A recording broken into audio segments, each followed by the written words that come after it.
Assalamualaikum warahmatullahi wabarakatuh. Perkenalkan, saya Dahmayanti dengan NIM 0302523010. Di sini saya akan mereview materi akuntansi dasar syariah. Materinya ada akad sukuk, akad waat, dan akad tabaru. Sukuk merupakan salah satu instrumen dalam pasar keuangan syariah yang dimana kegiatan atau proses yang di dalamnya sudah berlandasan sesuai dengan syariah dan dapat menunjukkan bahwa berinvestasi dengan sukuk tidak mengkhawatirkan bagi investor yang ingin bertransaksi dengan lembaga keuangan syariah. Kedua, ada akad atau jenis-jenis sukuk, yaitu ada sukuk ijaroh, sukuk mudharabah, sukuk musyarakah, dan sukuk istisna.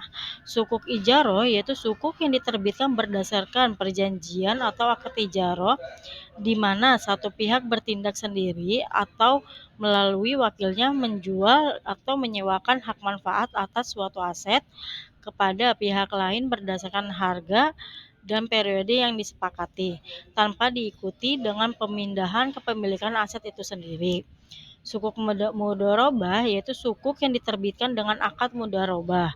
Keuntungan dari kerjasama tersebut akan dibagi berdasarkan perbandingan yang telah disepakati bersama sebelumnya. Sedangkan kerugian yang timbul sepenuhnya ditanggung oleh pemilik modal atau sahibul mal. Sukuk musyarakah yaitu sukuk yang diterbitkan berdasarkan perjanjian musyarakah di mana dua pihak atau lebih bekerja sama menggabungkan modal untuk membangun proyek baru atau mengembangkan proyek yang sudah ada atau membiayai kegiatan usaha. Keuntungan atau kerugian yang ditimbul ditanggung bersama sesuai dengan partisipasi modal masing-masing pihak. Sukuk istisna yaitu sukuk yang diterbitkan akad istisna di mana para pihak menyepakati jual beli dalam rangka pembiayaan suatu proyek atau barang. Adapun harga, waktu penyerahan, dan spesifikasi barang atau proyek ditentukan terlebih dahulu berdasarkan kesepakatan. Karakteristik dari sukuk yaitu merupakan bukti kepemilikan suatu aset berwujud atau hak manfaat benefit title. Kedua, ada pendapatan berupa imbalan atau kupon, margin, dan bagi hasil sesuai jenis akad yang digunakan. Ketiga, ada terbebas dari unsur riba, gohor, dan mansyir. Keempat, penerbitannya melalui special purpose atau vensil atau SPV. Kelima, memerlukan underlying aset. Keenam, penggunaan proses harus sesuai prinsip Islam.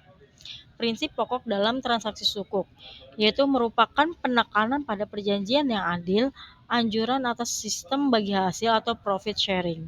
Dalam transaksi sukuk ini juga diperlukan sejumlah aset tertentu yang digunakan sebagai dasar dalam melakukan transaksi dengan menggunakan akad berdasarkan prinsip syariah. Pada prinsipnya, sukuk mirip seperti obligasi konvensional.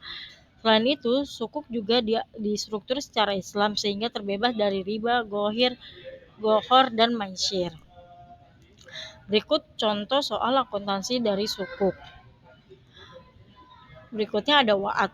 Wa'ad artinya janji dari seorang atau satu pihak untuk melakukan sesuatu yang benar atau tidak melakukan sesuatu yang menyalahi syariah kepada pihak lain di masa yang akan datang. Dalam konteks fikih muamalah, akad dan wa'ad adalah hal yang berbeda, meskipun keduanya hampir sama, yaitu sama-sama berbentuk perjanjian. Akad merupakan suatu kesepakatan bersama antara kedua belah pihak atau lebih secara lisan, isyarat, maupun tulisan yang memiliki implikasi hukum yang mengikat untuk melaksanakannya. Sedangkan wa'ad adalah janji antara satu pihak kepada pihak lainnya. Pihak yang diberi janji tidak memikul kewajiban apa-apa terhadap pihak lainnya. Karakteristik dari wa'ad. 1. Wa'ad merupakan janji dari suatu pihak kepada pihak lain untuk melaksanakan sesuatu di masa mendatang, di mana dalam implementasinya dapat diterapkan pada beberapa transaksi syariah seperti murabahah dengan pesanan, ijarah muntahiyah bit tamlik atau IMBT, land facility. Kedua, ada dasar hukum wa'ad berbeda dengan akad. Wa'ad akan menimbulkan hak dan kewajiban jika sudah dituangkan dalam akad. Ketiga, ada wa'ad dalam transaksi syariah bersifat mengikat atau mulzim. Dasar-dasar hukum wa'ad yaitu ada dua, Al-Quran dan hadis. Implementasi akad waat dalam pernyataan standar akuntansi keuangan atau PSAK 111, yaitu implementasinya banyak dipraktikkan dalam beberapa produk pada lembaga keuangan syariah, diantaranya ijaroh, ijaroh muntahiyah bitamlik, syirkah mutanakisah, murobahah dengan pesanan, sukuk, wakalah, dan foreign exchange. Hal ini juga berpedoman pada fatwa-fatwa yang dikeluarkan oleh DSN MUI dan juga dalam PSAK 111 yang dikeluarkan oleh Dewan Standar Akuntansi Syariah Ikatan Akuntan Indonesia. Perlakuan akuntansi waat berdasarkan PSAK 111, yaitu ada pengakuan tentang waat, dikatakan bahwa pada saat satu entitas memutuskan untuk memberikan janji kepada pihak lain atau menerima janji kepada pihak lain, maka entitas tidak akan mengakui aset dan liabilitas yang terjadi dari janji tersebut. Pengungkapan. Entitas mengungkapkan informasi yang memungkinkan pengguna untuk mengevaluasi sifat dan luas dari pemberian atau penerima waat serta dampak terhadap posisi dan kinerja keuangan yang meliputi tetapi tidak terbatas. Yang ketiga, penerapan waat pada produk keuangan syariah atau repo surat berharga syariah, lindung nilai syariah atas nilai tukar. Penerapan waat pada produk keuangan syariah, yaitu tadi ada repo surat berharga syariah, di mana transaksi surat berharga syariah untuk selanjutnya disebut sebagai transaksi repo syariah, adalah transaksi penjualan surat berharga syariah atau SBS oleh pihak pertama kepada pihak kedua dengan janji atau waat dari pihak pertama untuk membeli kembali SBS dari pihak kedua, dan janji dari pihak kedua untuk menjual kembali SBS tersebut kepada pihak pertama di masa mendatang. Lindung nilai syariah atas nilai tukar, yaitu lindung nilai syariah hanya meliputi lindung nilai atas risiko nilai tukar dengan menggunakan mekanisme yang sesuai ketentuan syariah. Item yang dilindungi nilai, yaitu hedge item atas nilai tukar, dapat berupa aset dan atau liabilitas yang telah diakui, komitmen pasti yang belum diakui, atau prakiraan transaksi yang kemungkinan besar akan terjadi, atau investasi neto pada kegiatan usaha luar negeri. Berikut ada contoh soal akuntansi waat beserta jurnalnya. Berikutnya ada akad tabaru. Akad tabaru yaitu akad tolong-menolong sesama manusia dan murni semata-mata mengharapkan ridho Allah dan pahala dari Allah Subhanahu wa taala. Sama sekali tidak ada unsur mencari retur atau suatu motif lain atau timbal balik. Macam-macam dari akad tabaru yaitu ada al-qadr, yaitu meminjamkan harta kepada orang lain tanpa mengharapkan imbalan dan hanya membayar kembali pokok pinjaman saja tanpa lebih dalam bentuk apapun. Yang kedua ada arohan. Ada arhan yaitu menahan suatu harta milik si peminjam sebagai jaminan atas pinjaman yang diterimanya. Barang yang ditahan tersebut memiliki nilai ekonomis. Dengan demikian, pihak yang menahan memperoleh jaminan untuk dapat mengambil kembali seluruh atau sebagian piutangnya.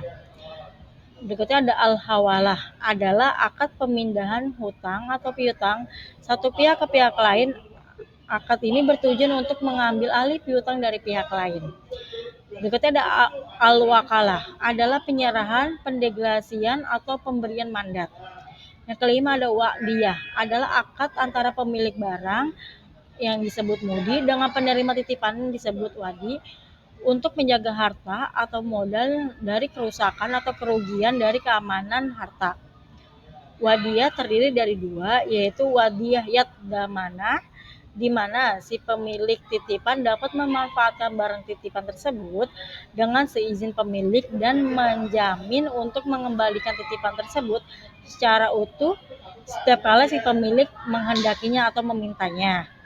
Yang kedua ada wadiyah yad amanah, di mana si penerima titipan tidak bertanggung jawab atas kehilangan atau kerusakan yang terjadi pada barang titipan selama hal ini bukan akibat dari kelalaian atau kecerobohan penerima titipan dalam memelihara titipan tersebut. Yang keenam ada al-kafalah, adalah jaminan yang diberikan oleh penanggung kepada pihak ketiga untuk memenuhi kebutuhan pihak kedua atau yang ditanggung. Adapun jenis-jenis al-kafalah yaitu ada kafalah bin nafs, yaitu akad memberikan jaminan atas dirinya sendiri. Kafalah bil ma'al, yaitu jaminan pembayaran barang atau pelunasan hutang. Kafalah bit taslim, yaitu bisa digunakan untuk menjamin pengembalian atas barang yang disewa pada waktu masa sewa berakhir. Kafalah munjaza, yaitu jaminan mutlak yang tidak dibatasi oleh jangka waktu dan untuk kepentingan atau tujuan tertentu. Kafalah al-mu'allaqah, yaitu jaminan penyederhanaan dari kafalah al-munjaza baik dari industri perbankan maupun asuransi. Ketujuh ada hibah, wakaf, dan sodakoh. Hibah yaitu pemilih terhadap sesuatu pada masa hidup tanpa meminta ganti. Wakaf yaitu menahan suatu benda yang kekal abadi secara fisik, zatnya, serta dapat digunakan untuk sesuatu yang benar dan bermanfaat. Sodakoh yaitu pemberian yang diberikan oleh seorang muslim kepada orang lain secara spontan dan sukarela tanpa dibatasi oleh waktu dan jumlah tertentu. Sekian review dari saya, kurang lebihnya mohon maaf. Wassalamualaikum warahmatullahi wabarakatuh. Terima kasih.